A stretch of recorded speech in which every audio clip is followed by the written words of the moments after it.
Well, hello there, folks, and welcome to 2024. And it's early January as I film this. It's a new year ahead of us, and it's an excellent time to take stock on how you do things. So, I want you to bin all those New Year's resolutions, or maybe not all of them, maybe some of them. But hear me out. I'm going to dive straight into my 5 favorite habits and tips that will help you really make a change in your life in simplifying, decluttering, and organizing your world. So, let's dive straight in. Before we dive into the tips, I quickly wanted to address the difference between a goal and a habit. A goal is basically where you're looking to get to. So weighing a certain weight, having a tidy house, whatever that goal is. And the habits are the little steps or the little things that you do to make that goal happen. So there is a time and a place for a New Year's resolution or a goal, but the little habits that you do every single day makes a huge difference, and you stack them up over time. If you need a little bit of help with how to form healthy habits, I really recommend the book Atomic Habits by James Clear. It's been an Amazon bestseller for quite a few years now. It's one of my favorite books. I will link it down in the description below. I'm not affiliated in any way, but it is the best book that I know on how to form healthy habits. Let's dive in now to tip number 1. The first one is something I focus a lot on in this channel, which is to keep clearing the clutter. We live in a world where there is digital clutter, physical clutter, whether you have kids or not, like our homes, our world, our inboxes will constantly fill up with stuff. Much like we have to take the trash out every single week, we have to get in a similar habit about decluttering.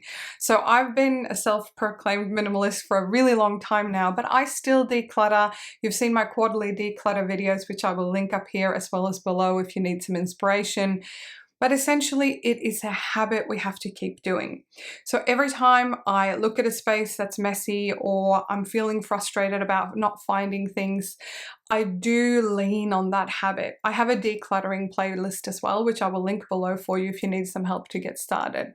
But essentially, the habit is if you do small efforts in tidying and decluttering and getting rid of stuff you no longer need, the more you do that habit, the less messy your house will be. And I'm telling you, a quick 5 minutes before dinner or after dinner every night is usually more effective than those massive declutters that we've all seen here on YouTube and love. So that's tip number 1. Keep clearing the clutter. It will never stop, but you can get on top of it and get a lot more comfortable. Next up is money. This is my tiny little minimalist wallet. I've done a specific video on that, which I will also link for you. But becoming friends with your money and learning how to budget, whether you use your phone, what you carry around with you, or even your computer. But essentially, when we become friends with our money and we work out a budgeting system that works for us, I'll link a video below on the system that I use that a lot of people find really helpful. Even if you have a budget, this is the thing, right? Even if you have a system that kind of works, we can always improve things. We can always tweak things just a little bit. So feel free to check that video out if you are fairly new to budgeting, or if you've got a system and you're keen to learn about the system that I use and if you can incorporate that in some way. When we get on top of our money, though, it reduces our stress, it reduces friction, conflict, things like that, and it helps us achieve our goals. Maybe one of your goals is that you want to be debt-free, or you want to own your home, or you want to buy that car or that item that you've always dreamed about. So by becoming better at budgeting and doing those little micro things every week or every month, checking your expenses, tightening the belt if you need to, you will inevitably see results. So even if your goal is to become a millionaire, well, you know what? You need to get really good at budgeting and investing in order to make that happen. Unless you're very lucky and win the lottery, which most of us won't be. But that's it with money. Become friends with your money. Give every dollar or every unit of currency a job to do for you, and you will reach your goals.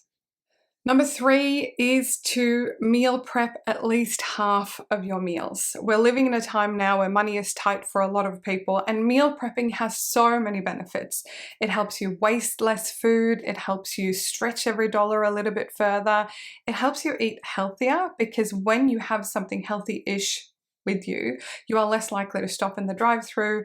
It happens to us all the time. My husband and I both work full-time, and very often we'll be so compelled to go and grab a pizza or something, but we'll be like, oh, but we have leftover lasagna in the fridge. Like, it kind of makes sense to eat that first because we don't want that to spoil. So by meal prepping, you are saving all this time, money, and energy by just doing a stint once or twice a week and prepping your lunches or your dinners. If you're brand new to meal prepping, I will link a couple of videos below that can really help you get started. But the gist of it is just plan out half of your meals to start with if you can, and play the rest by ear. Meal prepping is also something that is incredibly helpful if you are looking to lose weight or manage your health and fitness goals. I know a lot of us this time of year have goals to eat a little bit more healthily, drink a little bit less, whatever that is for you. And the thing is that meal prepping can really help you with that. It can help you manage portion control, it can help you manage what you eat and when, and make sure that you have healthy snacks available. I will link a couple of videos below with some of my favorite meal preps that I've done on this channel. Most of them are super easy and very budget friendly, so use those to get started for some inspiration if you need to. Following on from that, in the health, well-being, fitness part, is to move your body every day. And what I mean by that is, in the past, I've been very guilty of, start of the year, and I'm like, I'm going to exercise 3 days a week, and I'm going to do this, and I'm going to do that. And I put all these things in place, and usually for most of us, by the end of January or early Feb, most of that has already kind of fizzles away. So what I did last year, which seems to have worked really, really well, because I also had a bit of a foot injury late 2022 going into 2023. So I wasn't able to move and do the same cardio that I was used to doing before. So what I did instead is set an intention that I wanted to move my body every single day. That could be a walk, it could be a bike ride, it could be a yoga session, it could be a really strenuous exercise thing. But the intention of moving your body every day rather than having too much form around it. By the way, don't get me wrong, if you have a goal to run a 10K or a 5K or a marathon or a very particular fitness goal, that's great. Putting a schedule in place is really helpful. For the vast majority of people, though, those things don't tend to last. So what I would recommend, if you're falling in the same bucket of me of being too ambitious, is to just set a goal to move your body every single day for at least 30 minutes. And when you start focusing on movement, it starts to get more fun. You start to realize that your body is almost like craving that walk or that outing or whatever that is. And by the way, if you need free exercise tips, YouTube is an abundance of this. I will link one of my favorite indoor, no equipment exercise channels in the description box below. I'm not affiliated at all, but she has a great channel that is a really good place to start. And the very final thing is probably the simplest of them all, which is put this away. Put your phone away and do other stuff instead. Read a book, learn something new, spend time connecting with your family, your kid, your partner, play with your pet, move your body like we talked about in the previous tip. The thing is, we spend so much of our time online, and for many of us, myself included, I work all day on my computer as well. So at the end of the day, I have gotten slightly better, I'm still working at it, to put my phone away at least half an hour or so before bedtime, and I just read a book instead. Or you can play a board game, or you can lay a puzzle. I've been doing some puzzles over the holidays actually. And the great thing about this is that you're not losing out on anything, because the people who are going to ring you will probably call you anyway, and if your phone is on silent, you can ring them back later. But getting in a habit where your phone is not the first thing you see in the morning and the last thing you see at night will actually help a lot of the other habits really cement as well. Now, of course, if you need to use your phone as an alarm or a reminder of a habit that you're trying to get better at, like you put a reminder in to meal prep your lunches, that's totally fine. What I'm saying is that most of us are actually glued to these things more than we like to admit, and that's not really the best way to achieve our goals in life.